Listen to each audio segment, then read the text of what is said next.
Greetings, dear ones. I'm Kryon of Magnetic Service.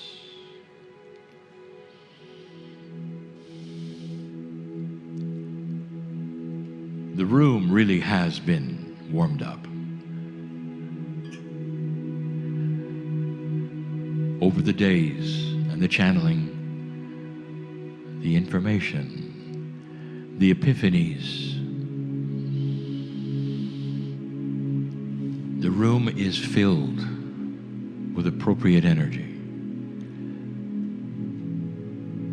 And that energy is a soft one, the invitation of introspection, of realization, allowance. Something that gives you permission to think outside of that bubble or box of reality you think you know so well. And the beauty of this is that nothing you discover today, nothing will change you in an inappropriate way. Everything you may learn that is expansive creates more benevolence in your life. There is nothing here at all that will harm you or change you to a way that you don't want. Instead, there is only beauty. There is knowledge presented in this room that really makes you wonder, are you bigger? Is God bigger than you were told? Is history bigger? Is the lineage of your humanness bigger? Do you have an Akashic record which is far grander than you ever thought? Is it possible that your Akash goes back over 50,000 years? And if it does, what is in there that might come forward today to validate who you really are? And who you really are is the issue.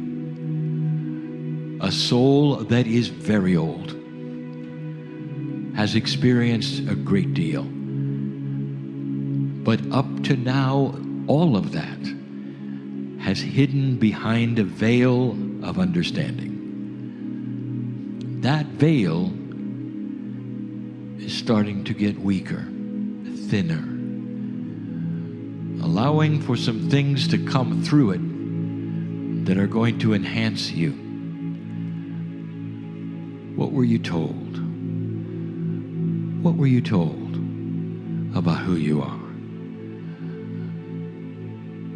Dear ones, I want you to think about the difference between being told and the reality of feeling it. Sometimes there's a feeling of betrayal when you discover something so grand and yet you were told something different. I'll ask you this again.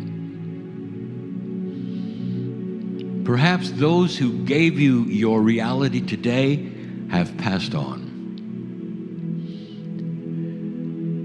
Perhaps they're not on the earth anymore, but they shaped your life.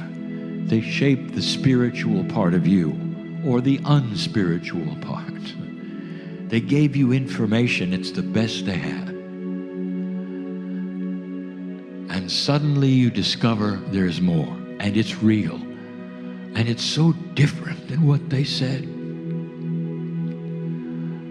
I want to tell you right now that they're in a place that knows what you know.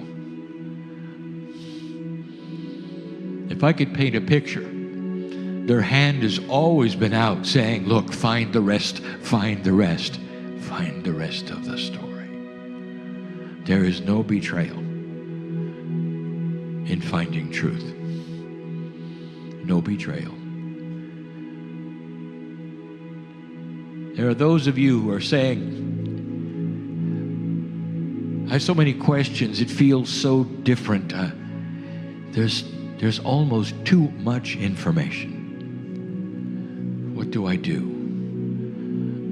How do I sort this out? What should I do first? Some of you, so proud of your abilities to think in a high fashion, very intelligent you are. You have the intellect of one, perhaps even greater than others. And that intellect has brought you to a place where you were pondering the beyond and doing it well. And I'm going to ask you to stop pondering for just a moment and start feeling. When you were a child, there was so much unknown. Some things were frightening. You didn't understand how things worked, but your mother or father did. Can you remember that far back, taking the hand of the parent, mother or father,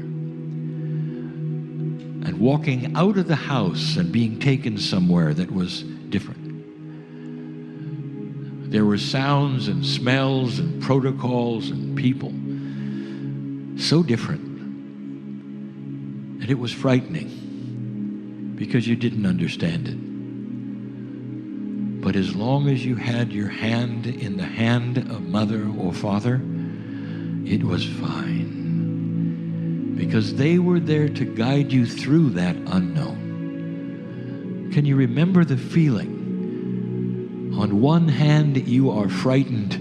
On the other, you're peaceful. Mom is there, dad is there. Sometimes you will hide behind their leg and come out when you felt everything was okay. Children all do this.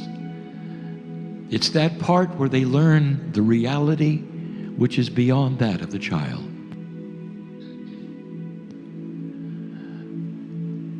And that metaphor is clear. What we wish to show truly is that is what you're being asked to do now. Don't figure it out, dear ones. Take the hand of Spirit, which is inside you so completely that you can see it, you can feel it. You don't have to have conjecture. You don't have to have the analysis, what it might be, what is going on, what might happen, all of those things on that list that you built.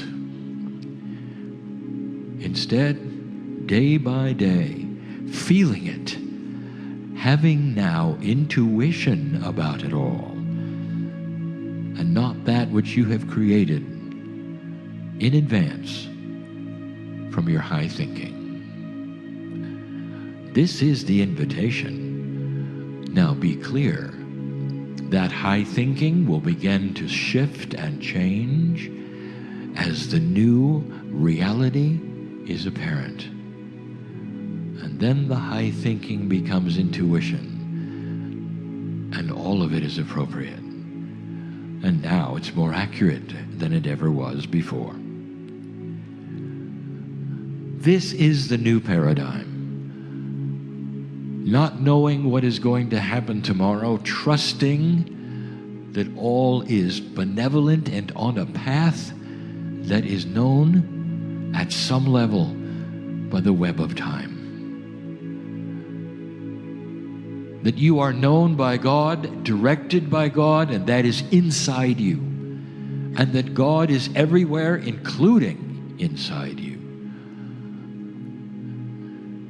That when you go out at night and look at the stars, you are looking at you, part of the stuff that you came from. Dear ones, your lineage is from here and the stars.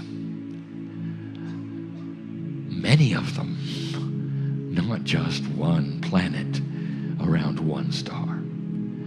You are from this galaxy, all of you, in ways that would shock you if you knew the truth. You watched this universe in its creative stages. You have been here longer than time. You are eternal in both directions, which is an impossibility for some brains to think of. You always have to have a beginning, don't you? What if I told you that it's in a circle? There is no beginning. There is no end. There just is. And that's the beauty of who you are. Think of this. Your soul is now being something you're discovering in this, the new age. And none of it stops the beauty and the glory of God. It only enhances the creative force. You're starting to discover the truth of the benevolence and the beauty of God inside you. A God that does not do dysfunctional things like punish. A God that doesn't care what you wear, but cares only about the love that you give back, so that you can take the hand of the parent, which is yourself, and walk through life unafraid. Can you do this? What did you bring into the room that you worry about today? What is it that you are concerned about for tomorrow? Can you take the hand of the peace of the Creator in you and have peace? A double meaning. And can you then relax with it? So much so that you can take a deep breath and say, all is well. Humans must survive. And part of that is the idea that you must know what is going to take place in the future. What if I told you that you can have both without the worry? You can know what is in the future as a benevolent outcome and solution because you are part of all of it. In a way that is grander than you think or you know. You don't have to push things to make them happen. Someone in here needs to know that you can finally relax with what is going to take place in the immediate future. 5 of you needed to hear that right now. Dear ones, you're going to live longer if you can cast this away and put it where it belongs, in the hand of God. Do you remember when you were a child, what it felt like not to have to worry about tomorrow? Claim it right now, because that is the relationship between you and the Creator. I'll be back. And so it is.